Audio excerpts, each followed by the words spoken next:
Hello YouTube, Hoosier Archer here. This is a video response to Scab Ugly's 500 subscriber giveaway. And he wanted to know what our EDC carry was on a few things. So here's the first part. A Walter P99QA. I'm not a Glock guy. I can shoot Glocks, and in a lot of cases I can shoot Glocks better than the guys that own them, but there's something about the ergonomics of this pistol that I loved the first time I picked it up.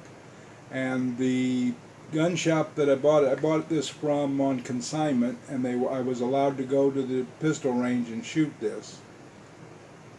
There was a gong at 125 yards, and it was only a 9-inch plate, and I hit it 6 times out of 6 times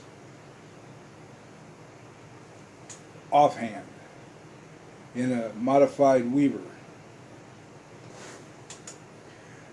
The first I shot a rotating target at 9 yards, and I hit that with a full magazine and kept it spinning. And then I saw the gong at 120, and I lifted up the pistol and I fired it, and I hit 6 times out of 6 times. So that's the biggest reason to make basically a 120-yard headshot with a 4-inch pistol. Actually, I think this only has a 3-inch barrel, so that's even more remarkable accuracy. And yes, I am a good shot. I just carry that in a simple Cordura nylon holster with an additional magazine. Nothing fancy about it. I'm looking at getting a Kydex holster for this. That'll be a little ways down the road. As far as an EDC flashlight, my cat's pajamas light, this just goes in my pocket. The 3E EOS BioLight. This is just a fantabulous little flashlight. It's out of the way until you need it. I put this little ball chain on it so that I didn't drop it at work. I hook it on my pinky finger and then use it in the dark places. There's different storage compartments that aren't well lit, and so I can find things. And if I can let it go and it won't drop, and then I can grab a box and bring it down and then swing it back up if I need it. And this is my latest EDC knife. I did a little video on this one before, but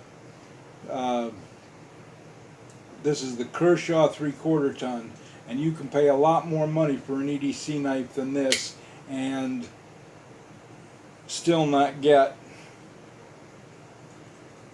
Oh, I just got back from work and I thought I stopped to clean this, but I didn't, so I won't give you a close-up of the blade.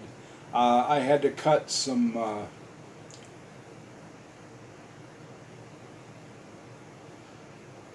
nasty black tape, and apparently it put some residue on the blade. But as soon as I get done with this video, I'll clean it up. But I gave the features of this, but I found out something about myself. I was going over looking through my knives, and there's one really interesting quality. They almost all straddle the fence between what I call tactical and practical. And practical, I mean utilitarian knife, and by tactical I mean something you could use in the defense of your person.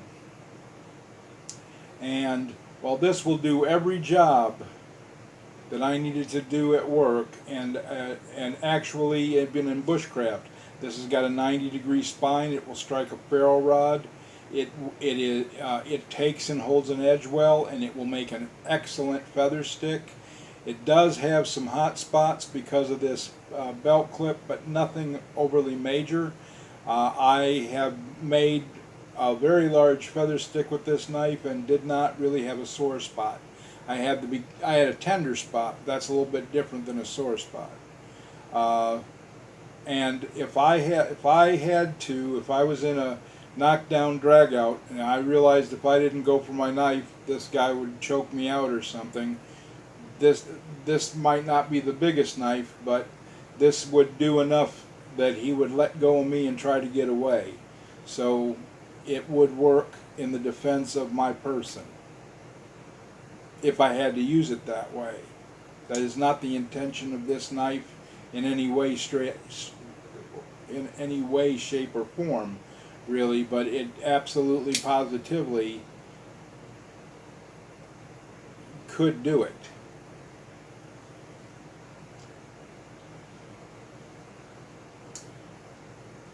But anyway, that's my video response.